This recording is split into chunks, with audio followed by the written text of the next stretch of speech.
Kickoff starts now. So as for the Bears and Eddie Goldman, that's a pretty big loss. Like we've touched on a lot in a lot of our other videos or in a lot of our other episodes, Eddie Goldman is the unsung hero. I think we both agree of this Bears defense. Yeah. As a nose tackle, he doesn't put up a pivotal part of this defense. Mhm. When you watch him, you don't see him get sacks Exactly. Yeah, I was about to say that. but he is such a big part of this defense. A few years ago, it was either Danny Trevathan or someone said that the Bears 3-4 defense wouldn't work without Eddie Goldman.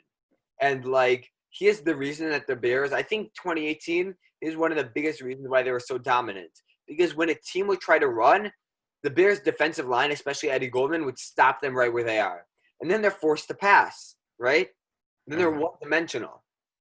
And having Eddie Goldman leaving can make teams two-dimensional. They can run or pass. It's like the Vikings. When the Vikings can't have Dalvin Cook doing well, then they're terrible. That's why the Bears do well against Dalvin Cook. They can stop Cook, and then the Vikings have nothing else. Mm-hmm. So when a team is one-dimensional, it's a really easy game. That's why the Bears' offense was pretty bad last year because I wouldn't call them definitively one-dimensional. I would say they're zero-dimensional because I don't think that's why they did badly. It wasn't like they were relying on one aspect. Yeah, because it's not like I think they were the Vikings. At least their run game worked for them. The Bears kept passing the ball and it wasn't even working. But that's not what we're talking about here. The fact that they don't run the ball enough, but that's not the point. We're getting off topic. Right. Eddie Goldman's impact on this team is so huge, and people will never realize until this year. The Bears need to replace him because if they don't replace him, they could be losing a defense that has such great talent. I think that Ryan Pace is really trying to work within what he has because he knows that next year the salary cap is going to shrink, and that he needs to sign players. That he doesn't want to sign more players because he knows that the more players he signs, the less money he has next year. The more players. Yeah, but what happened to you talking about the Bears wanting to win now? That was your whole thing. But now you think he should plan for next year? No, I'm saying is he can't sign everyone, have no money have very little money this year, but next year not have enough money to extend Allen Robinson. You still have to be aware of the years in the future. But I'm saying is the Bears need to figure out a way to sign Damon Harrison. How much do you think he would be worth? $10 million a year. And are there any other nose tackles that could do the job aside from him? There are other defensive linemen available. I'm not sure if they play nose tackle, like Mike Daniels. I don't think he plays nose tackle. But the thing is, Akeem Hicks can play nose tackle.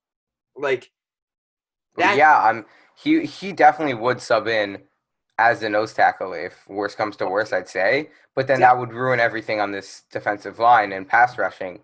Exactly. So not ruin, but it just wouldn't make us as deadly. Let's send a player like Mike Daniels, then he can take Akeem Hicks' job, and Akeem Hicks takes Eddie Goldman's job. So it kind of cancels out. Some other players that are pretty good are like Marcel Darius. And these are all defensive linemen. And they could just go around, get some players. They don't really need to worry necessarily that much. Well, another question. Okay, do you think Damon Harrison is better than Eddie Goldman? So, at the current moment, probably. PFF, I know I don't really like to use PFF, but since yeah, you do. Since 20, well, I use it only for offensive linemen because there's no other metric to use for offensive linemen. Okay. But I thought it was interesting. Damon Harrison was the best-rated run stopper since 2014 in the NFL. He had a 95 rating. That's amazing. Mm-hmm. I think it wasn't even that close.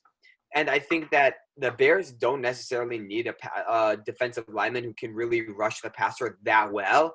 They need someone to stop the run because they have pass rushers. I think that Damon Harrison is someone who would really intrigue the Bears. So, and Damon Harrison has said he's got a lot of contract offers this offseason. He's just waiting for the right one. So that concerns me. Also, concerns you. Wouldn't that be good? Because I would assume. Wait, when did he say that? A month ago. I think that's pretty good because I doubt the Bears would have been one of those people offering a contract because I think they'd be pretty content with Eddie Goldman. So maybe he's waiting for a team like the Bears. So I don't think that's concerning. But I think that's actually pretty. But also, there are a lot of nose tackles who have opted out. Like Michael Pierce is a defensive lineman who's opted out. I feel like as a position. So there are a lot of teams that might need him. nose tackles are just slowly and slowly like losing. These teams are losing their nose tackles, and that's a bit concerning. I mean, just concerning because it means that it's harder for the Bears to acquire Damon Harrison. Yeah. But yeah. Or also, I just like to clarify this. Of course, as Bears fans, and I'm sure Oren fully respects Eddie Goldman's decision to sit out this season. It's a bummer, but safety comes first no matter what. And I feel not only Eddie Goldman, but all NFL players, safety comes first. And if they don't believe that they'll be safe in this COVID environment, then I fully understand and respect that decision. We're just talking from a football standpoint, how they can move on. Eddie Goldman has had, I think, some like breathing issues. Like I think he might have severe asthma or something like that, like Michael Pierce.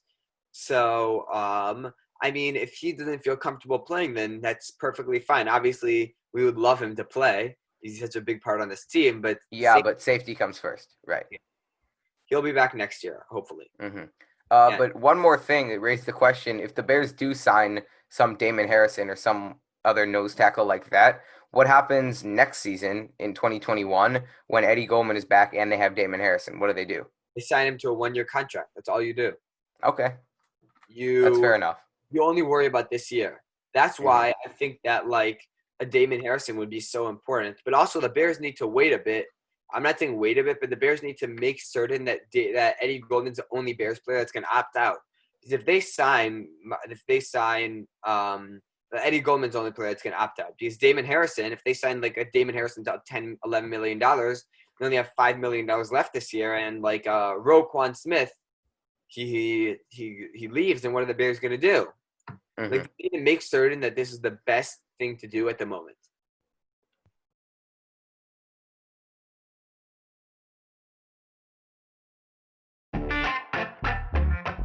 If you enjoyed this episode of From the Den, please remember to subscribe, comment, and like this video.